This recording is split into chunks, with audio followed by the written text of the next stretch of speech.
गणपती बाप्पा मंगलमूर्ती मोरया. 1 2 3 4 चला आता 2 3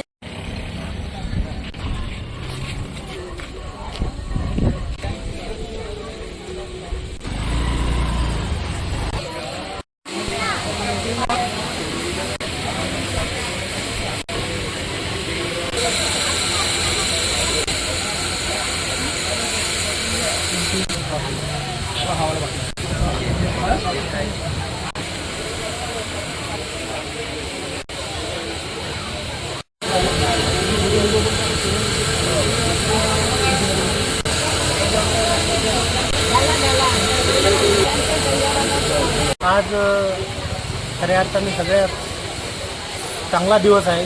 गणपतीची स्थापना होत आहे. प्रत्येकजण आपल्या आपल्या घरी किंवा गणेश मंडळात गणपतीची स्थापना करतो. हा उत्सव 10 दिवस चालतो पूर्ण भारतामध्ये आणि या उत्सवामध्ये सर्वजण सहभागी होतात आणि हा उत्सव एकदम चांगल्या आनंदित सगळ्यांनी साजरा करावा हीच परमेश्वर प्रार्थना.